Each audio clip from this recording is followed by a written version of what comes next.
Voilà, donc là on est sur un graphique, donc là je suis sur the.com, qui est un très très bon moyen de savoir le taux de change dans les pays. Et donc j'ai pris l'USD dollar et je l'ai mis face à l'euro pour voir ce qui s'est passé. Et on peut voir que entre le 7 et le 8, que c'était mercredi le 8 et aujourd'hui, le 9, on voit une très très forte hausse. C'est-à-dire qu'en fait le dollar s'est consolidé face à l'euro, mais c'est consolidé face à beaucoup d'autres monnaies. Hein. Je vous prends l'euro-dollar, l'USD-euro, c'est des monnaies qu'on voit très souvent dans les market exchange. Ça vous permet d'investir sur une monnaie face à une autre. Vous pouvez le faire inversement, que ce soit à la hausse ou à la baisse. C'est ce qui est bien chez les plateformes comme le Forex, comme Uptos. Ça vous permet d'investir que ce soit à la hausse ou de vendre à la baisse. Donc on verra ça sur une seconde vidéo pour l'analyse technique des graphiques.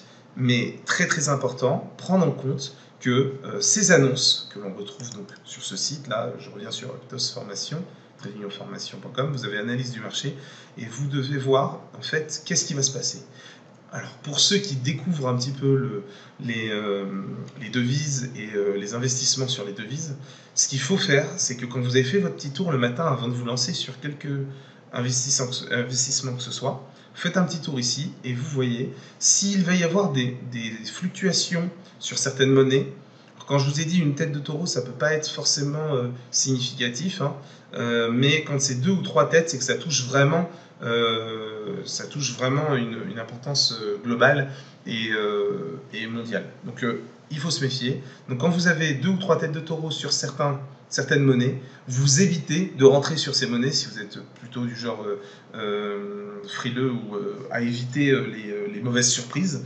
D'accord ? Et pour ceux qui aiment le risque et qui ont un capital qui le permette, alors effectivement, c'est des endroits qui peuvent être très très très lucratifs. Donc voilà, ça c'était un petit exemple de vous montrer. Après, on a eu plein d'autres annonces sur le USD, ce qui a fait que ça a consolidé un petit peu cette annonce-là. C'est pas que cette annonce-là qui a fait cette hausse, c'est d'autres annonces. Alors il y en a des fois qui sont un peu négatives, avec tout ce qui se passe sur le pétrole en ce moment, on l'a entendu, et il y en a qui sont très positives.